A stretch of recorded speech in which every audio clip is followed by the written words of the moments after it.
அனைவருக்கும் வணக்கம். சட்டம் கிடைத்த முக்கிய அறிவிப்பின்படி தமிழகம் முழுவதும் அமலுக்கு வரக்கூடிய பல்வேறு புதிய அறிவிப்புகள் பற்றியும், மத்திய மற்றும் மாநில அரசு வழங்கக்கூடிய பல்வேறு புதிய சலுகைகள் பற்றியும் இந்த வீடியோவில் முழுமையாக பார்க்கலாம்.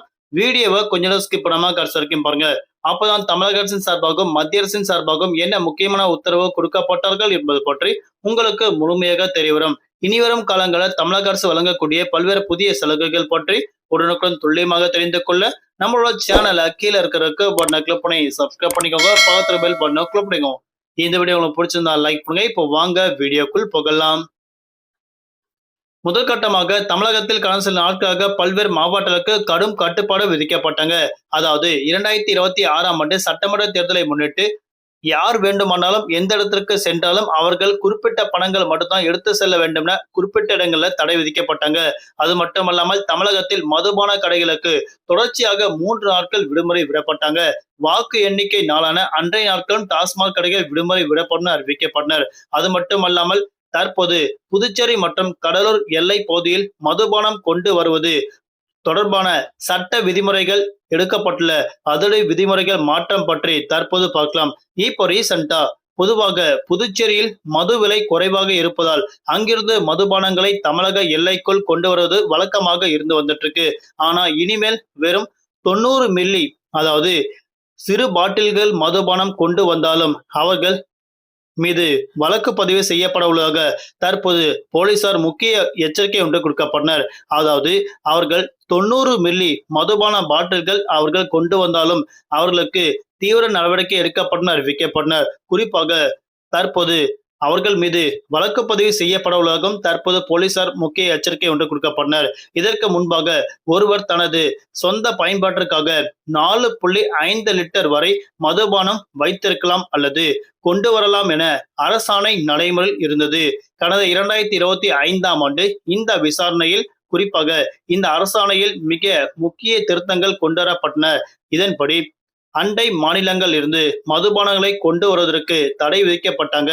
இது தொடர்பாக ஒரு வழக்கில் உயர்நீதிமன்றம் மேல்முறையீடு செய்யப்பட்ட நிலையில் தற்போது சூழலில் மிக குறைந்த அளவு மதுபானம் கொண்டு வருவதும் குற்றமாகவே கருதப்படுவதாக அறிவிக்கப்பட்டாங்க. குறிப்பாக மே மாதம் 4ஆம் தேதி வாக்கு எண்ணிக்கை நெருங்கி வருவதால் தற்போது கோடை விடுமுறை காலம் என்பதாலும் புதுச்சேரியில் தமிழக எல்லைக்குள் குறிப்பாக கடலூர், விழுப்புரம் பகுதியில் சோதனைகள் சாவடிகள் அதிகரிக்கப்பட்டதாக தற்போது அறிவிக்கப்பட்டனர். மதுவிலக்கு அமலாக்க பிரிவினர் தற்போது இந்த தொடர் விசாரணையில் ஈடுபட உள்ளதாக அறிவிக்கப்பட்டனர். எனவே சுற்றுலா பயணிகள் மற்றும் பொதுமக்கள் புதுச்சேரி இருந்து மதுபானங்களை வாங்கி வருவதை தவிர்க்குமாறு தற்போது அறிவுறுத்தல் கொடுக்கப்பட்டனர். குறிப்பாக அவர்கள் சட்டப்படி நடவடிக்கை எடுக்கப்படுவதற்கு முக்கியமான காரணங்கள் உட்படுத்தப்பட்டதாக அறிவிக்கப்பட்டனர். அதாவது இப்போ ரீசெண்டா ஒரு இடங்கள்ல இருந்து இன்னொரு இடங்களுக்கு 90 மில்லிக்கு குறிப்பாக 90 மில்லி அளவிற்கு கூட மதுபானங்கள் அவர்கள் கொண்டு செல்லப்படக்கூடாது. அப்படி கொண்டு செல்வது கண்டறியப்பட்டால் அவர்கள் மீது கடுமையான நடவடிக்கை எடுக்கப்படும் தற்போது அறிவிக்கப்பட்டனர்.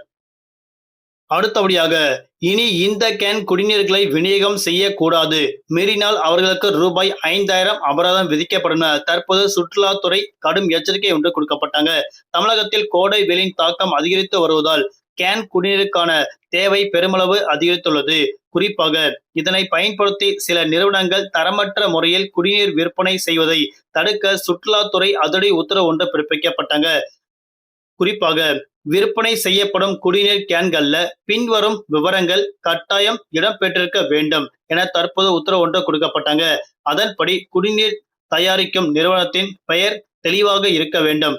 நீர் சுத்திகரிக்கப்பட்ட தேதி மற்றும் அது பயன்படுத்த உகந்த இறுதி தேதி, அதாவது எக்ஸ்பிரி டேட் குறிப்பிடப்பட வேண்டும் என அறிவிக்கப்பட்டாங்க.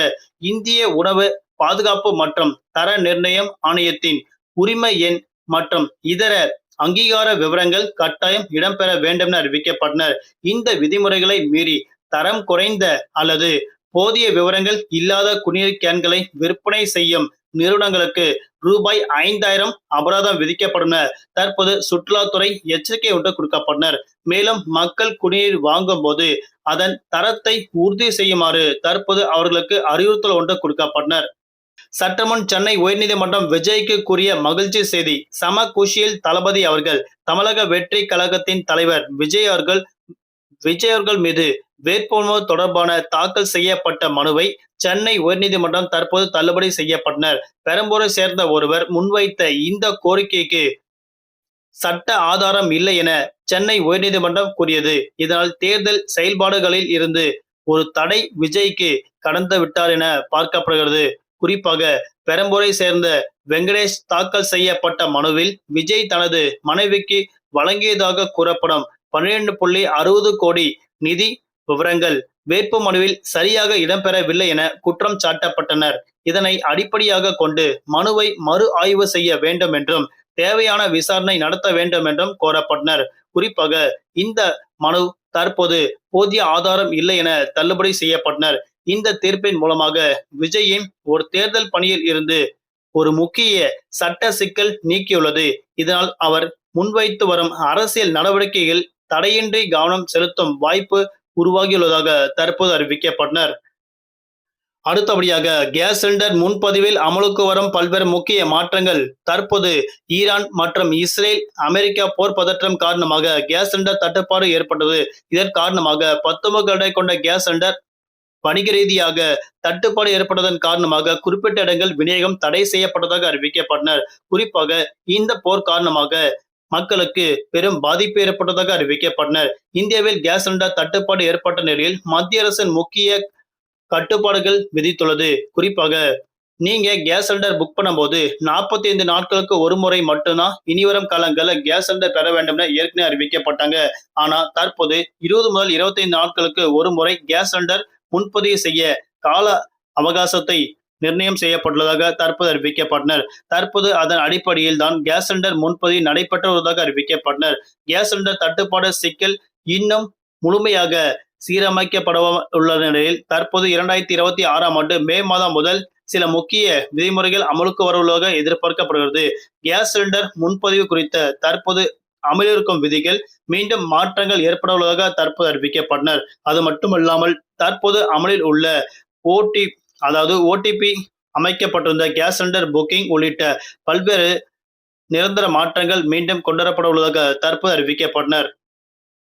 மீண்டும் தமிழகத்தில் நாளை முதல் பல்வேறு மாவட்டங்களுக்கு கனமழை எச்சரிக்கை கொடுக்கப்பட்டனர். குறிப்பாக அடுத்து வரக்கூடிய 3 நாட்கள் தமிழகத்தில் நல்ல மழை தொடரும் தற்போது வானிலை ஆய்வு மையம் அறிவிக்கப்பட்டனர். சுமார் 0.9 கிலோமீட்டர் உயரத்தில் மத்திய பிரதேசம் மற்றும் மத்திய பகுதியில் முதல் குமரிடல் வரை விதர்பா, உள் கர்நாடகா, ராயலசீமா மற்றும் தமிழகம் வழியாக ஒரு காற்றழுத்த தாழ்வு பாதை நிலவுவதாக அறிவிக்கப்பட்டனர். இதன் காரணமாக ஏப்ரல் மாதம் 28ஆம் தேதி மேற்கு தொடர்ச்சி மலையொட்டிய மாவட்டங்கள், தமிழக கடலோர மாவட்டங்கள், புதுவை, காரைக்கால் உள்ளிட்ட பகுதிகளுக்கும் இடியுடன் கூடிய கனமழை கொட்டித்திருக்கும் தற்போது அறிவிக்கப்பட்டனர். வரக்கூடிய ஏப்ரல் மாதம் 30ஆம் தேதி அன்றைய நாட்கள் தமிழகத்தில் சூறாவளி காற்றுடன் நீலகிரி, கோவை, திருப்பூர், தேனி, திண்டுக்கல், தருமபுரி, ஈரோடு, கிருஷ்ணகிரி உள்ளிட்ட மாவட்டங்களுக்கும் அன்றைய நாட்கள் கனமழைக்கான வாய்ப்பு இருப்பதாக தற்போது அறிவிக்கப்பட்டனர்.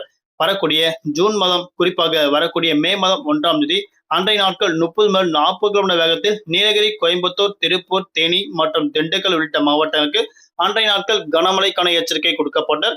மீண்டும் அடுத்த சந்திப்போம். நன்றி, வணக்கம்.